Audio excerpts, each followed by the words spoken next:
Angiogram করার পরে কখন রিং পরানো হয়, কখন বাইপাস করার সিদ্ধান্ত আপনারা নিয়ে থাকেন? ব্লক বলতে আমাদের একটা ধারণা তৈরি হয়েছে ব্লক মানে রিং, ব্লক মানে আমরা বাইপাস করতে হবে। জিনিসটা আসলে তা না।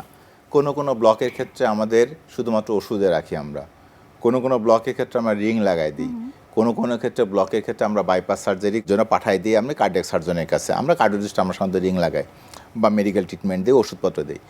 এখন যদি এরকম আছে একটা রোগীর ব্লক আছে কিন্তু ব্লকের মাত্রা 70%-এর কম, ধরেন 4টা 5টা 6টা ব্লক আছে এবং এই ব্লকটা দেখা যাচ্ছে যে রোগীর সাধারণত তেমন বেশি একটু পরিশ্রম করতে গেলে ব্যথা হয় বা হয় না, অথবা আমার ওষুধপত্র দেওয়ার পরে রোগী আসলে ব্যথা নাই বা রোগীর কষ্ট নাই, তখন আমরা এই রোগীকে মেডিকেল ট্রিটমেন্টে রাখি। ব্লক কিন্তু 4টা 5টা 6টা হলেও। আচ্ছা, এখন যদি দেখা যাচ্ছে যে আমরা ওষুধ খাওয়ার পরেও রোগীর বুকে চাপ চাপ আছে এবং রোগীর ব্যথাটা যাচ্ছে না বা শ্বাসকষ্ট হয় পরিশ্রম করতে গেলে ওষুধ খাওয়ার পরেও, এবং তার ব্লক আছে 1টা 2টা 3টা যা ব্লক আছে ওখানে আমরা রিং লাগাইতে পারি। কিন্তু এই রোগীর যদি এরকম অবস্থা হয় যে আমাদের মেইন রক্তনালী আছে একটা, এই মেইন রক্তনালীর যে শুরুতে বা গোড়ায় যদি ব্লক থাকে, তো কোনো কোনো ক্ষেত্রে আমরা রিংও লাগাই, কোনো কোনো ক্ষেত্রে আমরা রোগীকে বাইপাস সার্জারির জন্য পাঠাই দিই। আচ্ছা, এখন একটা রোগীর রক্তনালীতে ব্লক ছাড়াও যেটা হতে পারে তার ভালভের সমস্যা থাকতে পারে, এখন ভালভ চেঞ্জ করার প্রয়োজন হতে পারে। এখন এই রোগীকে যদি আমরা রিং লাগাই তাহলে ভালভের জন্য আবার সার্জারির কাছে পাঠাইতে হবে।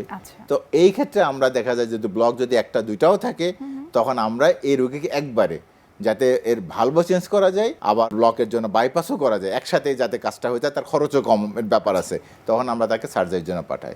অথবা একটা রোগীর জন্মগত কোনো ছিদ্র আছে, জন্মগত ছিদ্র যদি থাকে ছিদ্র তো বন্ধ করতে হবে। এখন বন্ধ করতে গেলে যদি দেখা যায় এই বন্ধটা আমরা ডিভাইস থেরাপি বলি আর কি অনেক সময়, যে আমরা যন্ত্র দিয়ে বোতামের যন্ত্র দিয়ে বন্ধ করে দিই আমরা কার্ডিওলজিস্টটা, কিন্তু এখানে ওই রোগীর সাইজ এত বড় অথবা এমন সমস্যা আছে যেটা আমরা বোতাম দিয়ে বন্ধ করতে পারবো, তখন আমরা কি করব ওই রোগীকে, এবং তার ব্লকও আছে, এখন তার ব্লকের চিকিৎসা সাথে সাথে তার জন্মগত হৃদরোগের যে চিকিৎসা এটা করার জন্য আমরা সার্জনের কাছে পাঠাই দেবো এই ক্ষেত্রে বাইপাস সার্জারির জন্য।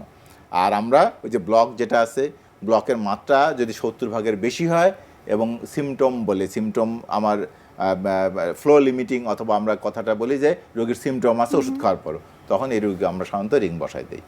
আর যদি 70%-এর কম হয় ব্লক এবং দেখা যাচ্ছে যে ব্লক অনেকগুলো যদি থাকে, তখন আমরা রোগীকে বলি মেডিকেল ট্রিটমেন্ট আপনার জন্য ওষুধের চিকিৎসা উত্তম। অনেকে বলে স্যার আমার 3টা ব্লক, আমি কি করব? যেটা তো আসলে এরকম না। আপনার ব্লক কোথায় আছে, কতগুলো আছে, কি পরিমাণে আছে, মাত্রা কত আছে, কোন রাস্তা। আমরা অনেক সময় কাউন্সিলিং করার জন্য এটাও বলি, যেমন ধরেন আমরা বলি যে ঢাকা আরিচা রোড, এখানে ব্লক হলো 20 বা 30% ব্লক, আর আমার বাসার সামনেও কিন্তু রাস্তা আছে, ওখানে ব্লক হলো। তা আমার বাসার সামনে যে রাস্তা আসছে ব্লক হলে মানে 2টা 3টা 4টা গাড়ি বা রিক্সা আটকাবে, এর চেয়ে বেশি তো কিছু না। কিন্তু ঢাকা আরিচা যে হাইওয়ে যেটা, যদি ওই রাস্তা আটকায় 20-30% হলে হাজার হাজার গাড়ি আটকে যাবে, তাই না? ব্লক হলেও তাহলে 2টা ব্লকই আছে 2 জায়গায়, কিন্তু সিগনিফিকেন্স দেখ না। সুতরাং এইটা হলো রোগীদেরকে কাউন্সিল করে বোঝাইতে হয় যে আপনার ব্লক মানে আপনি আতঙ্কিত হওয়ার কিছু নাই, আপনার ব্লকটা কোথায় বা কী ধরনের ব্লক, এটা আসলে গুরুত্বপূর্ণ। স্যার, আমরা আরও বিস্তারিত জানবো এই কার্ডিয়াক রিলেটেড কী কী প্রবলেম হয়ে থাকে, কখন আসলে ব্লক হলে রিং পরাবে অথবা বাইপাস সার্জারি করাবে, সেই বিষয়গুলো একটু জানতে চাই। তবে তার আগে আমরা একটু দেখে নিচ্ছি আমাদের স্বাস্থ্য প্রতিদিনের নিয়মিত আয়োজন, কী খাবেন কেন খাবেন এই সেগমেন্টে।